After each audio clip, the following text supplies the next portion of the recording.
nationale. Musique, hymne national.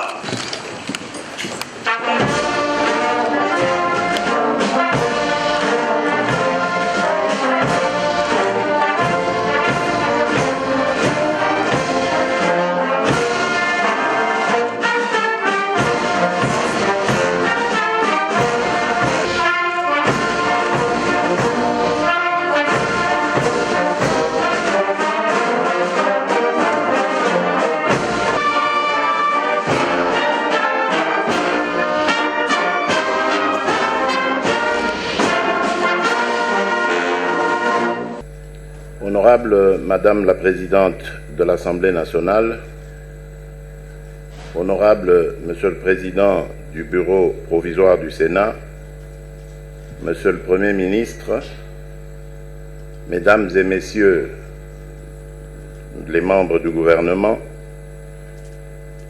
Mesdames et Messieurs les gouverneurs et vice-gouverneurs, le séminaire qui s'ouvre aujourd'hui à Kinshasa en faveur des gouverneurs et vice-gouverneurs des provinces récemment élus par les différentes assemblées provinciales m'offre l'occasion de dévoiler les grandes articulations de ma vision, notamment basée sur les 4 axes stratégiques qui visent l'amélioration des conditions de vie de nos populations, pour laquelle j'avais pris l'engagement solennel lors de mon discours d'investiture de servir dans le strict respect de la Constitution de la République. Mesdames et Messieurs les gouverneurs et les vice-gouverneurs, avant toute chose, je voudrais vous rappeler que vous êtes les dignes représentants du Président de la République dans vos provinces respectives. Ceci vous oblige d'adopter dans la gestion de vos entités respectives un comportement exemplaire. Ceci veut dire aussi que vous avez l'obligation d'élaborer vos programmes respectifs qui seront adoptés par les assemblées provinciales en intégrant ma vision qui vise le développement intégral de notre pays. En d'autres termes, l'homme sera au centre de toutes vos actions dans les différents domaines de la vie.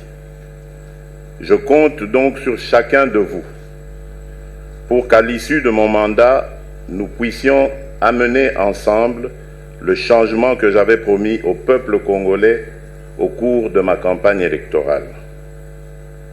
En ce qui me concerne, je ne ménagerai aucun effort pour atteindre ce noble objectif en inculquant à toutes les institutions de la République les valeurs républicaines qui seront de stricte observance. Je vous le promets, car les antivaleurs qui minent nos institutions constituent le premier obstacle à tout effort de développement. Je combattrai avec la dernière énergie la corruption, le détournement des deniers publics, le tribalisme, le népotisme, la concussion, le clientélisme, l'incivisme et j'en passe. Le respect des droits humains et libertés fondamentales sera assuré.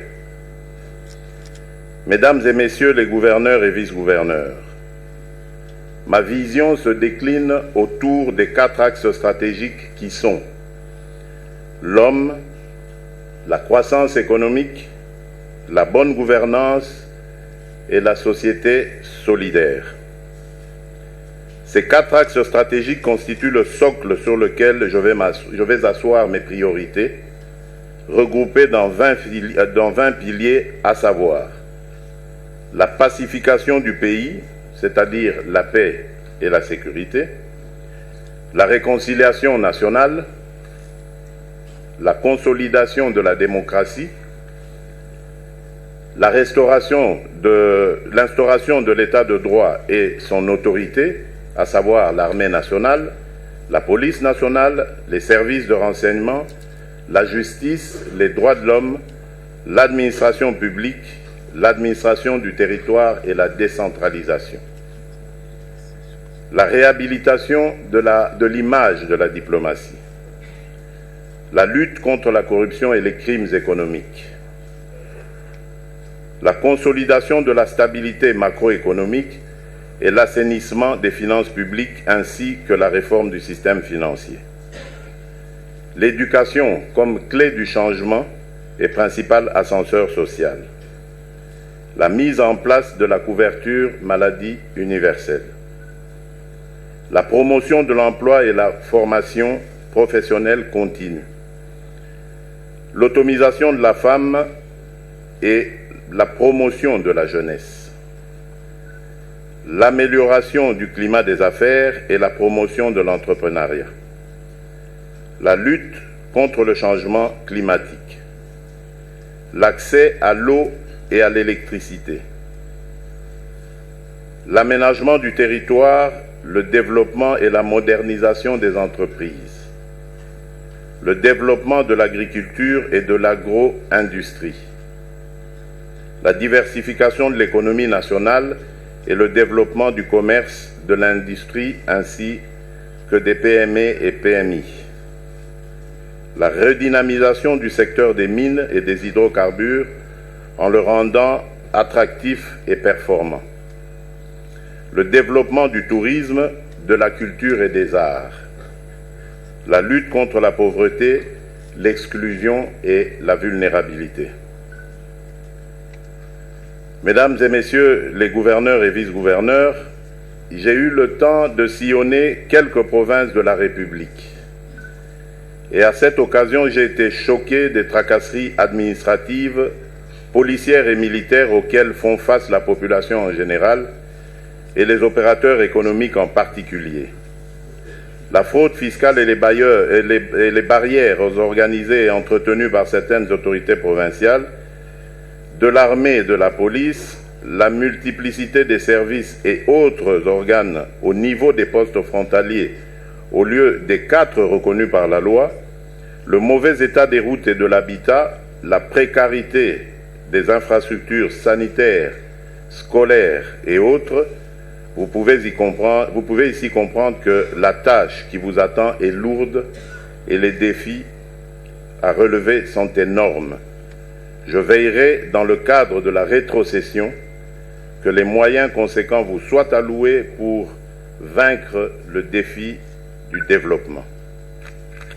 Mesdames et messieurs les gouverneurs et les vice-gouverneurs, au cours de ce séminaire, où différents intervenants vont développer en profondeur les axes et piliers que je viens de vous dévoiler à titre indicatif, je voudrais quant à ce qu'un contrat-programme soit conclu entre vous et l'exécutif national qui me permettrait d'évaluer les performances de chacun de vous en vue de me donner la possibilité de bien sanctionner votre gouvernance après chaque évaluation trimestrielle.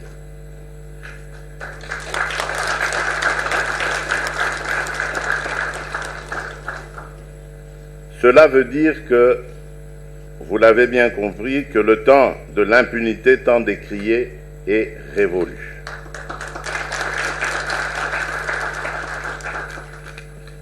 C'est à ce titre que j'ai déjà eu à suspendre un ministre et quelques mandataires publics coupables des actes de mégestion. Mesdames et messieurs les gouverneurs et vice-gouverneurs, vous êtes sans savoir que vous avez été élus pour servir le peuple d'abord et le reste immédiatement après. Tout en souhaitant